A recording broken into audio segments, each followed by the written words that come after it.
Let's go back to talking about the events from 1915, 1922. Give me some sense of the scope. What kind of population figures are we talking? What kind of numbers are we talking about? Yeah, we don't have census figures for that period. So everything we work with are estimates. But most likely, there were over 2 million Armenians in the area of the Ottoman Empire.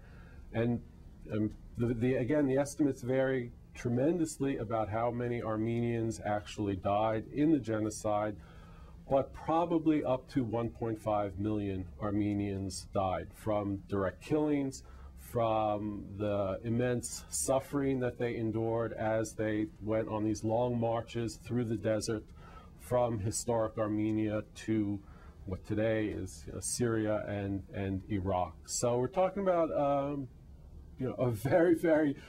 huge proportion of the Armenian population, perhaps as much as 2/3 of the population, that was killed in the genocide. And the survivors then are scattered all around the world. And you can find Armenian communities, from Australia to California to Minnesota to France, everywhere.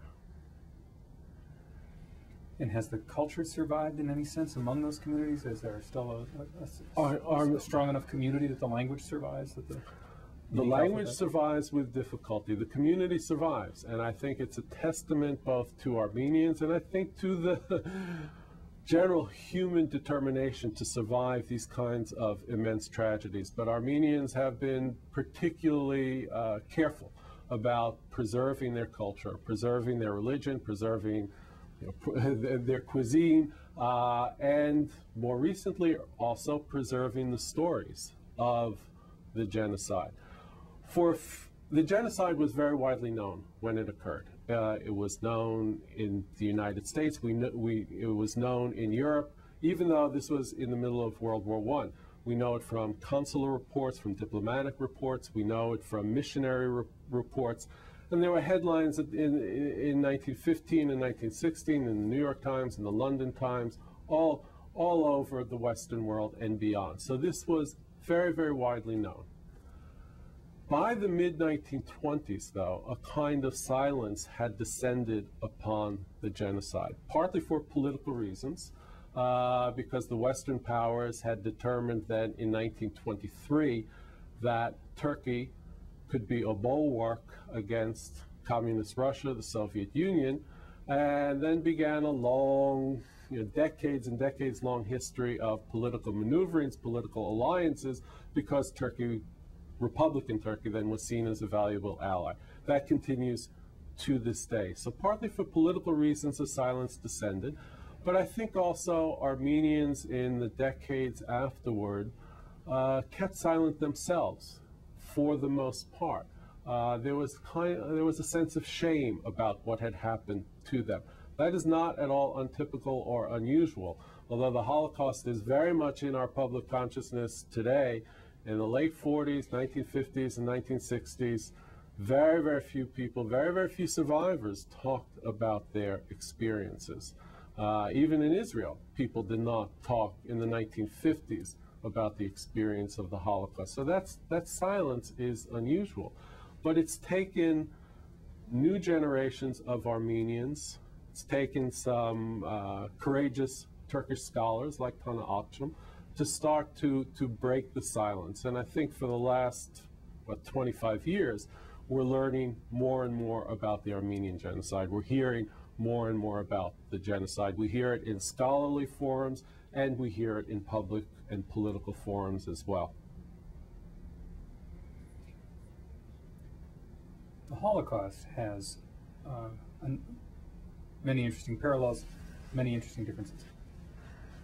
There's a sense among all Jewish peoples that it's their responsibility to carry forward the memory of what happened in the 1940s in Germany.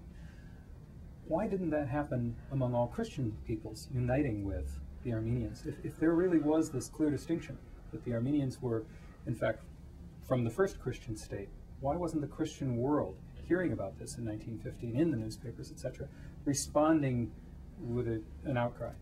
Well, in that period, in the years of the genocide itself and immediately thereafter, many peoples in the Western world, including Christians, of course, sought to aid Armenians, protect Armenians. But the Armenian cause really got lost to political developments, to power political developments in the wake of World War I, in the wake of oil discoveries in what is today Iraq, in the wake, again, of the strong desires of the Western powers, including the United States, to contain Soviet communism. And for that reason, Turkey was, became a crucial ally for the Western powers. But I also think that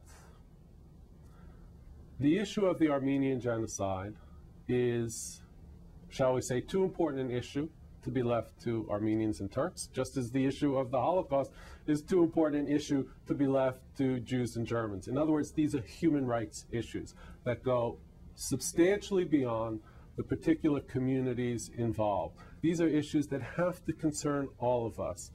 There was no term genocide in 1915. That term was not invented until the 1940s, and then entered into international law in 1948 with the United Nations Genocide Convention. But there is almost complete scholarly consensus that what happened to Armenians was most certainly a genocide that fits the definition of the term that came later.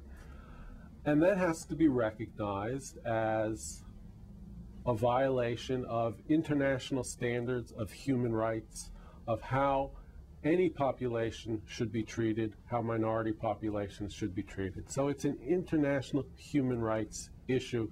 It's not solely an issue of the two communities that were involved.